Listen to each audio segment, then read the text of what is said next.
Welcome everyone to Business Insights on Monday, the 12th of April. I hope you all had a wonderful Easter. Business Insights is a very exciting webinar series hosted weekly on Mondays at midday by a panel of industry thought leaders for business owners who simply want to be in the know about the latest and most significant news and initiatives in the Australian business landscape and how they impact their business.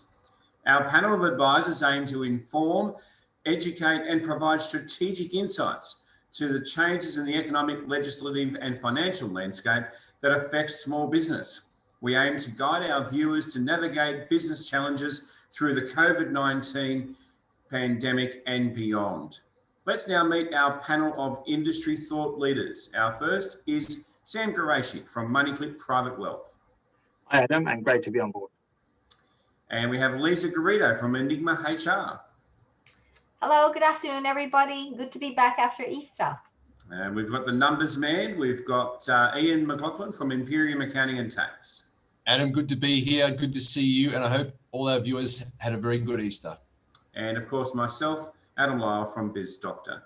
Just before we get into it, I just want to give this general warning that all of the views and expressions and opinions provided today during this live webinar series are only designed for educational purposes only and are not designed to be taken as advice for your personal circumstances. Please make sure that you reach out to our panelists if you require any specific advice for your specific circumstances. Well, let's get straight into it. Sam Qureshi, geez, the market is just resilient everywhere, isn't it? Yeah, it certainly has been, Adam, on all fronts. In fact, I'll just touch base on rates and property first, and I'll just briefly touch about the stock market too. I guess the main thing I wanted to touch base today is the news that longer dated fixed rates, those 4 and 5 year fixed rates, that's been the ones that has dropped a lot of recent years, they seem to be on the march on the way back up. So there's been about 10 or so lenders who have increased their 4 years or 5 year rates of recent times. So, and of course, this is on the back of the low bond rates that's likely to end by 2023, 2024 with the RBA's involvement. So I guess if you're contemplating getting a long dated fixed rate for your home loan, you may need to look at that sooner than later. And as I mentioned in the previous catch up that we had, don't forget that you might need to consider what's called a rate lock. And so obviously refer back to our 29th of March session and to look at that a bit more. Now, obviously the rates are all about property, and auction results continue to be plus 80% in terms of its clearance, although the numbers were a bit lower because of the Easter and school holidays we are in right now. Now, RBA recently released their April financial stability review, and they pointed out to what we call a two-speed housing market. So there's a booming detached homes in the suburbs, and they're going gangbusters. We're hearing, anywhere between 5, 10, even 20, sometimes 30% higher prices being paid than a year ago, which almost sounds ridiculous. But that is the case, and obviously because of this move of people working from home more and so on, that's really led to that. And of course, there are lower interest rates, but not so great for the inner city large apartments who've been really struggling somewhat from that lack of, they're really reliant on a good positive migration in, and also overseas students. And neither of those are present at the moment, obviously with the travel restrictions and so on. So they've actually have had a bad time of it. And to make it even worse, the rental income is falling as well. So the rent that those investment properties have been receiving has been falling. But putting that aside for a second, though, if you're a contrarian investor, and you feel that you can carry the debt, you're okay with a longer vacancy for a period of time. Obviously, you speak with your accountant, someone like Ian, about the impact of that on your tax return. Then you could contemplate entering the investment market sooner as a lead up to things getting back to normal. Because obviously, often when things aren't looking so great, that's when you can buy things cheaper. And then when things are looking great, you've in some ways you've missed some of the easy gains. And with property, if you haven't heard this before, you make money in property when you buy the property. So you buy well, and then you'll be happy that you've done that. Now, of course, this is a higher risk thing, and there's not for the faint-hearted if you're going to go into making any purchases right now, given the prices, the rental yields, and so on.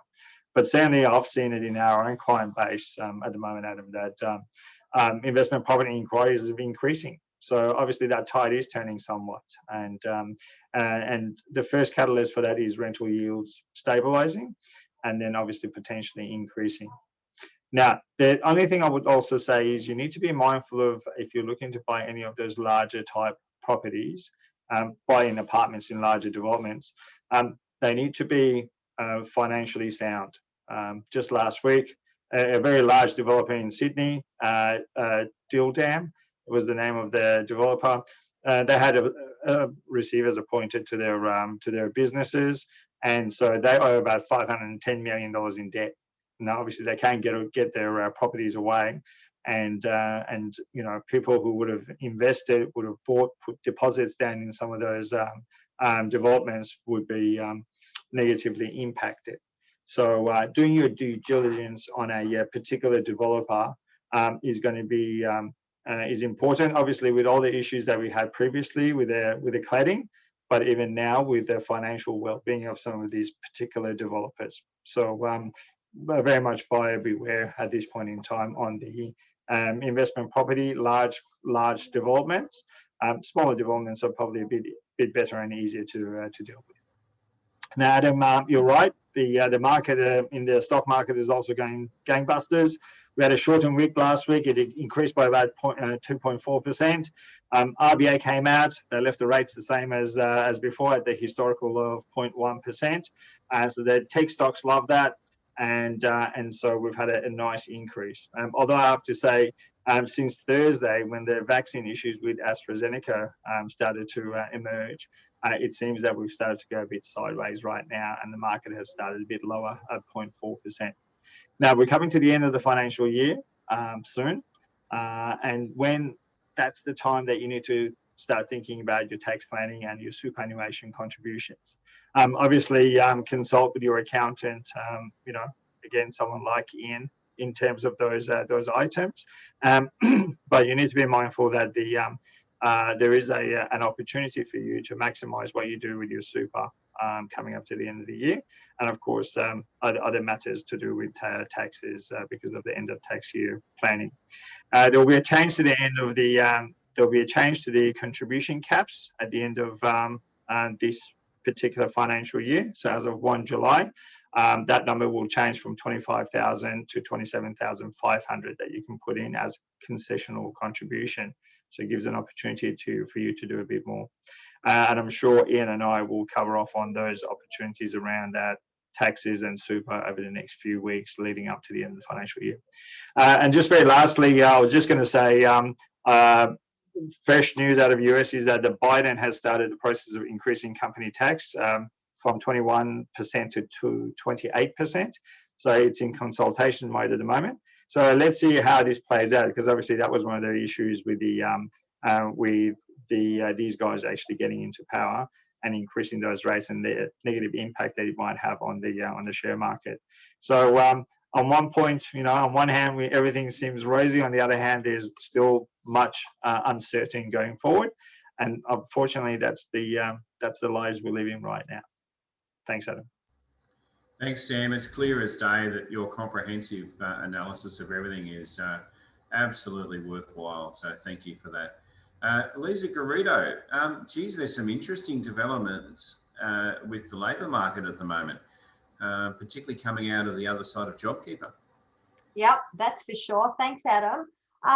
So part of what we talked about a week ago or a couple of weeks ago now, if our viewers can recall, is the rising cost of a bad hire, and also what strategies you need to apply rather when you're starting to recruit, because the recruitment market is now picking up again. So organizations in some sectors are obviously looking to ramp up once again. Now, in line with that, this week, what I wanted to talk about is about employee engagement and how there is a shift in employee engagement drivers, particularly to hybrid work and the hybrid workforce. So we talked about the impact of offering um, workplace benefits or work-life balance, a genuine work-life balance a few weeks ago. And one of these strategies, obviously, is to look at a hybrid situation with your employees. And we touched on that.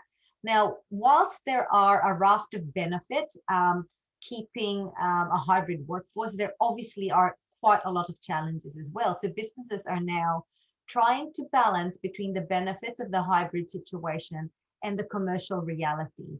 So with greater physical distance from the office comes the possibility of a lack of engagement or connection with the team players. And this is the reason why I want to talk about employee engagement drivers as shifting at the moment in the workplace. So recent studies and statistics have actually indicated that the first driver of employees being engaged in the workforce during these very, very challenging times is a sense of belonging. That is the first and biggest driver of employee engagement. So it really is a challenge, particularly with a hybrid workforce, because part of the time they're not with us or physically not present, and the other half of the time that they are. So as organizations, we really need to think how we can approach moments of the employee's life cycle. Rethink the way that we create a sense of belonging for our employees. And the onboarding process, if it's done intentionally to engage employees, is one of the most powerful strategies or methods to get them engaged from day one. So it's not just a matter of getting them all the right equipment, like the laptop, the desktop, the mobile phone, particularly because for a lot of the workers at the moment, they are opting for that hybrid situation. It's really what you need to do to get them linked in with your team. How do you put in your onboarding strategies a employee engagement strategy for your people to link in with each other remotely? What would that look like by the end of the week? What does that look like on a day-to-day basis? Again, that's something to really think about when you are looking at your onboarding strategies or your onboarding schedule. The second driver of employee engagement is helping our employees meet their career goals. So again, you need to look at how you can remodel or restructure your performance development and succession planning or career planning strategies in the business, because that is still by far a big driver to engagement. And lastly, the third driver to engagement is a company's efforts to have a positive impact on the world. So I talked about this a few weeks ago now, and this is a different survey I'm actually quoting from. So it's very consistent in this pandemic that employees are looking to find confidence in their management or leadership to try and look at how the business or what they do in their jobs or in their roles make an impact to make this world a better place to live in. So this correlates a lot with the feeling of belonging and a high level of well-being, which is all about engagement. So as organizations juggle their employees' desire to have flexibility and the needs of their business, I'm wondering often which one would prevail. And that's something for all of us to think about.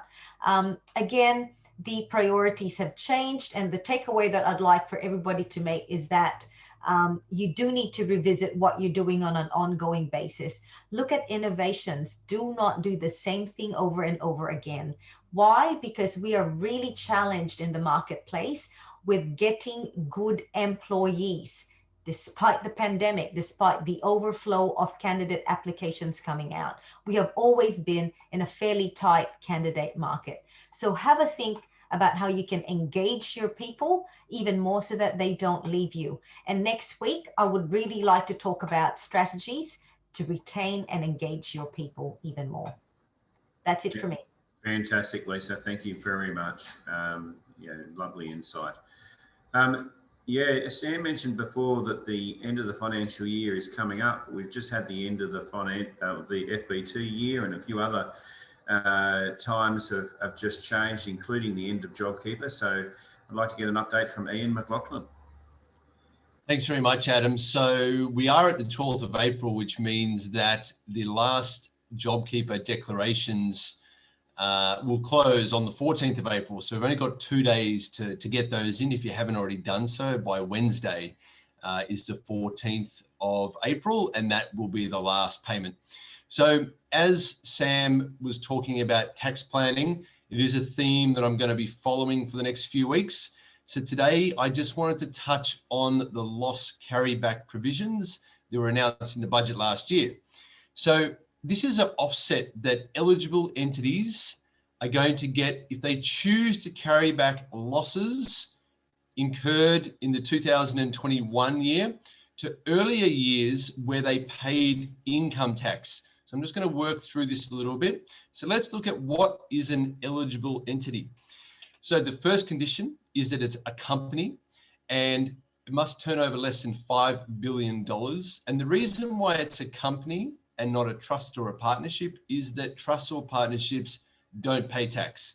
They distribute the money. And then whoever they distribute it to will then pay the tax there. So it's only available for companies. Now, the company must have made losses in either the 2020 or 2021 financial years, either or. They would have had to have had an income tax liability in the 2019 or 2020 financial years. They had to have a surplus in their franking account at the end of 2021.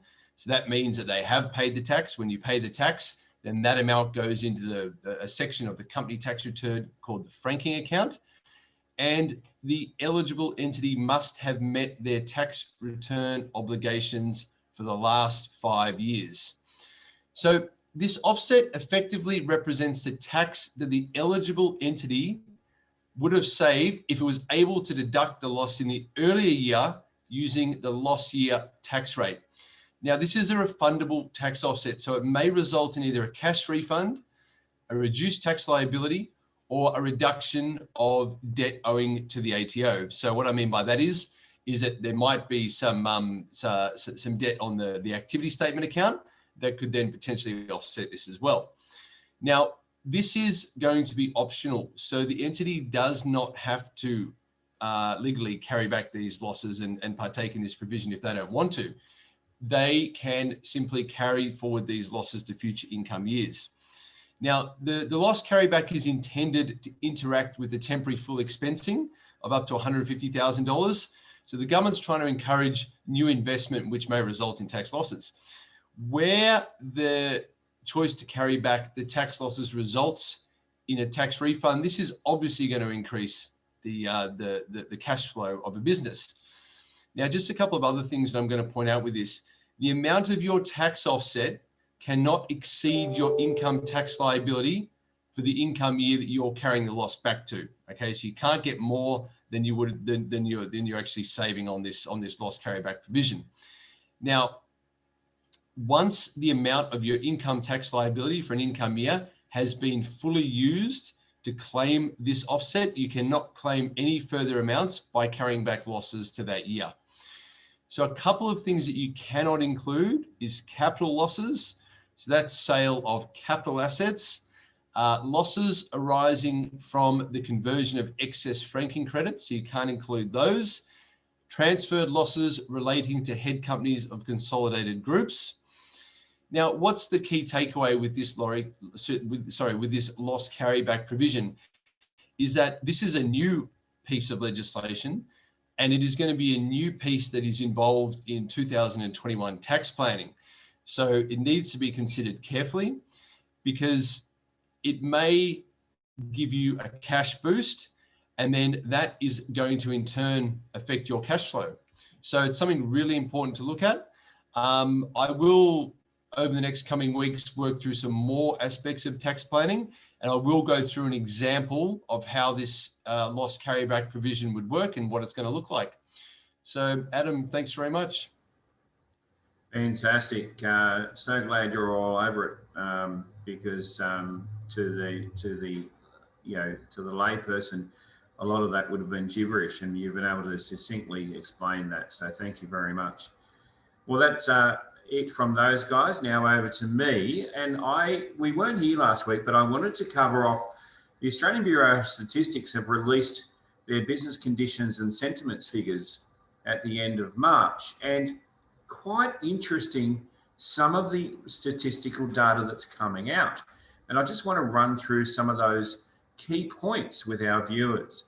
First of all, 46% of all businesses expect it to be easy or very easy to meet financial commitments over the next 3 months. I'll just repeat that number, 46%. That's actually quite considerable considering what we've just been through. Now, that's compared to 23% in August last year. So we've almost doubled our ability to meet our financial commitments in the next 3 months in only a 6-month period. 29% of all businesses are accessing support compared to 73% in May last year. So that's a huge reduction. And that, in all fairness, that's quite expected. But remember, at the time that these statistics were released, JobKeeper had not ended. 19% of all businesses are expected to increase their staff numbers over the next 3 months. 19%. So we're having a situation where the overall Australian economy is defying the bans from China, firstly. Secondly, we do seem to have a bounce of resilience coming back into the confidence within businesses. And yes, it is true that as businesses come out of the JobKeeper support framework, there is an increase in insolvencies. There has been a stark increase in appointments over the last couple of weeks. Sam mentioned one before. Now, Dildam is a huge construction company based here in Sydney. They were, formerly well known through their sponsorship of that. I can't remember the name of the Western Sydney team, something out near Parramatta or something. And they certainly were well known in other circles. But if you think about the number of the value of the creditors, which I'm going to say straight away will increase dramatically. So the $590 million that's owed, I reckon, and as a betting man as I'm not, if you double that number, we're going to get close to the overall exposure. Because as subcontractors are not paid, their figures will then become crystallised. Okay, so we're potentially talking about a huge hole from that. Now, others will fall as well. And so people who are relying on a recovery from one of their debtors that is more than 25% of their current debtor book, they certainly need to be thinking about how to protect their business if that happens. Let's look at a couple of other key statistics. Now, remembering that I just said to you about the people that are able to meet their financial commitments in the next 3 months, let's break that down by industry. So the industry that appears to have the most amount of resilience is the rental and hiring industry, with only, they are the ones that are the most confident. The least confident are the accommodation industry. So only 18% of people that are operating businesses in the accommodation industry believe that they can meet their commitments in the next 3 months. One I've mentioned before is retail.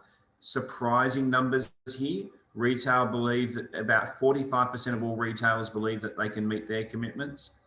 And educational sector, education and training, only 38% of those guys. So look, go onto the ABS website yourself. It's www.abs.gov.au. All of this is freely available information. I wanted just to highlight that there does appear to be some resilience in the market. Time will tell, but like any market, things go up and things go down. And Sam has mentioned there's potential some instability ahead. I've predicted some instability for a while. The reality is that businesses should still be cautiously optimistic.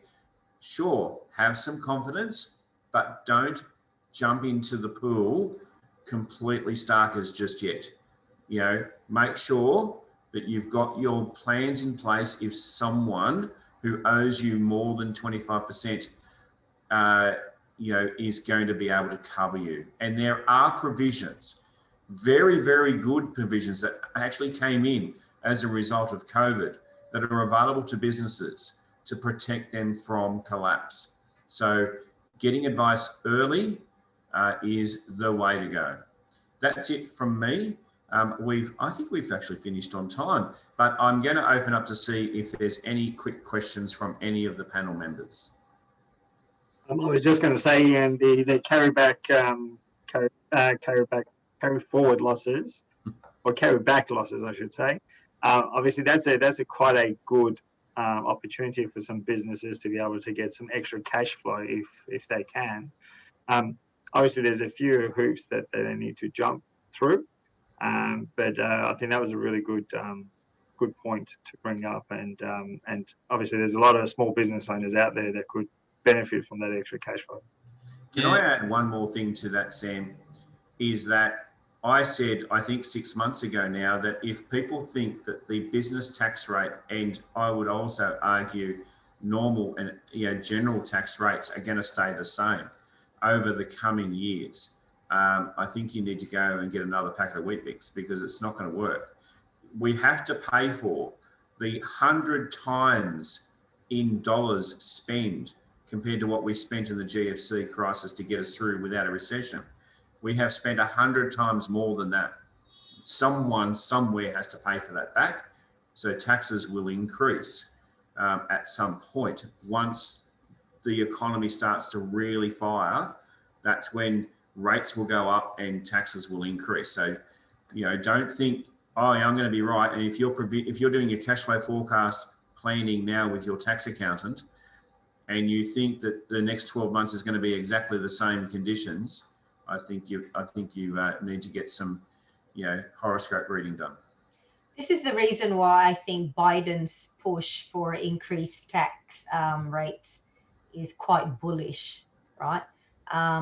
Yes, obviously that all of us, I think, need to understand that eventually this would happen.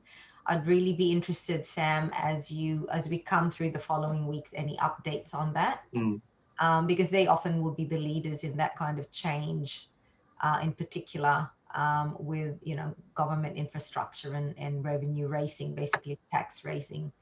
I'd be interested to see what our government's going to be doing. So again, I suppose from my perspective, like I said earlier, if you quoted 19% of organizations are increasing their staffing requirements, again, there's a spend. The by far the highest cost in any business, particularly in small to medium-sized businesses, is their human capital cost. So again, seek the right advice. HR managers and consultants or people in HR really should be very active in your organizations, because they are helping you plan the cost involved and helping you look at retaining and securing the right talent to get through this, as what Ian's talking about and that Adam's talking about. At the end of the day, if you have staff and your staff deliver for you to get you through this next few months and the next years ahead, do it right the first time around, I believe. And government will love it, because obviously more staffing, more people, more taxes that they're going to collect through income taxes. Look, I can't wait for budget night. Can't wait. It's going to be so exciting. Definitely be interesting this year, that's for sure. Forward estimates that I feel for the poor bunny sitting in Treasury today, trying to nail down the forward estimates for the next 4 years. I mean, you'd want to make sure that you paid your mortgage, because you might be out of a job if you get it wrong. So for our viewers, please just stay tuned, because we're going to have some tax planning strategies from our go-to expert, Ian McLaughlin. Albeit now we're just in April, so there's some time. prior to the 30th of June. So watch out for that. Perhaps the four of us can look at further tips in the next few weeks and how our viewers can actually plan for the year end and beyond. Well, thank you very much to everyone for your contribution. Thank you to our viewers. Your questions that we still keep getting through are very good. I'm going to finish with a solemn note to, pass on our condolences to Her Majesty the Queen and the royal family for the passing of His Royal Highness, the Prince Philip. Met him personally twice, and he's been a giant for the Commonwealth and a giant for the royal family. And I mean, imagine being married for that long to the same wonderful lady, and she's lost an absolute soulmate ever since she was a very young girl. So that's it for all of us. Thank you very much.